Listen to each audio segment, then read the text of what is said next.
An exclusive interview with Councilmember Marion Barry starts now on Weekend News with Chris CORE. And so to come from that situation to Denver, where I was, and to here in Washington was a personal eruption in me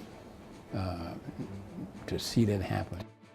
Be elected. This special edition of Weekend News with Chris CORE is exclusively brought to you by Dark Cars Automotive Group. Still not quite there, but I know.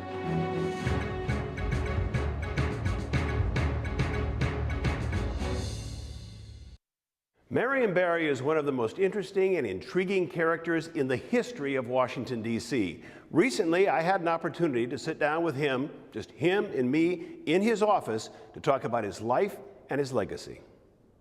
On balance, what do you think your legacy is? Well, it's such a wide thing. I've done so many things for so many people. I guess it would be that you can overcome obstacles that get in your way, that I have great compassion for people. I'm a fighter for the underdog, a fighter for those who are voiceless. I'm their voice, and fight for economic justice for African American people and Latinos, and that I just cared, and I made great sacrifices. For instance, I was 1 year away from my PhD at the all-white University of Tennessee. Only black person in there. I could have taken that year because I was doing very well. People say I'm pretty bright.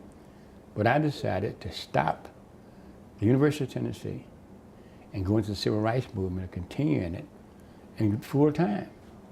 I could have gone on to be a research chemist or even a teacher of chemistry, but I made that commitment to the people that were being treated unfairly, students and black people, voter registration. I decided to do that. To me, that took a great commitment to stop that. I was the first in my family, immediate family, to go to college. My sisters didn't go, I had 4 of them. And so that's the legacy, I think, is that I'm a fighter for the people, and that those other things people read about are just about a little slitter. You know, out of 50-some years, that's 3 days, probably 5 days.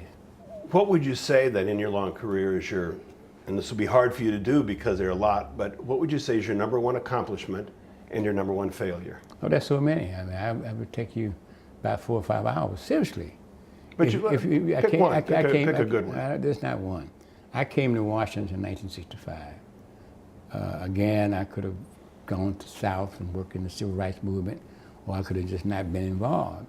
I came in 65, and we started an organization in 67 for ex-offenders, 1,000 of them, called Pride Incorporated. That's in the movie. Mm-hmm.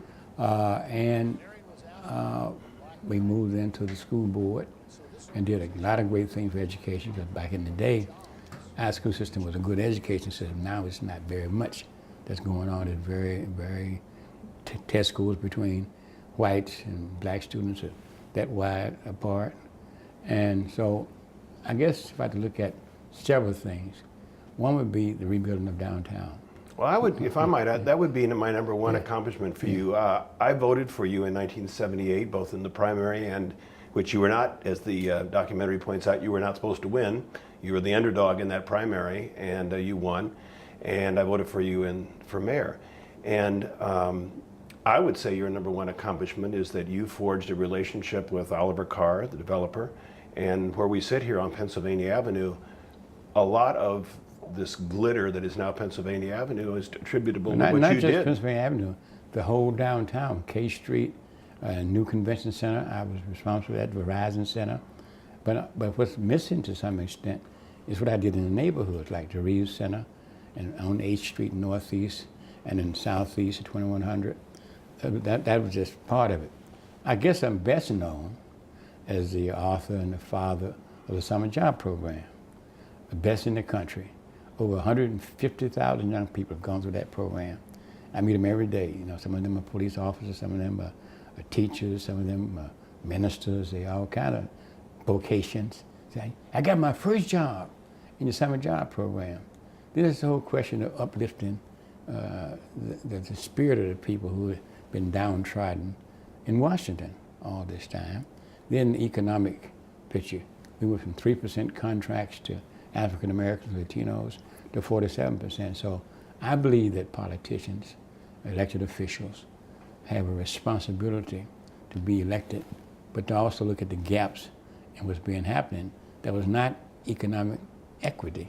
It's still not quite there. But I know some people said to me the other day, you made a lot of black millionaires, but I also helped a lot of black people become middle class too, which is important because in this country, in a capitalistic society, you got to have capital. And we knew that could happen. You know, you talk about the little sliver of time, and I just, someday, someone will write our obituaries, and when they write yours, how far down in the obituary do you think it will be before the Vista Hotel episode is mentioned? It'd probably be at the top, if it's written by other people who don't know me. Reflections on that night at the Vista Hotel in 1990. That's coming up next.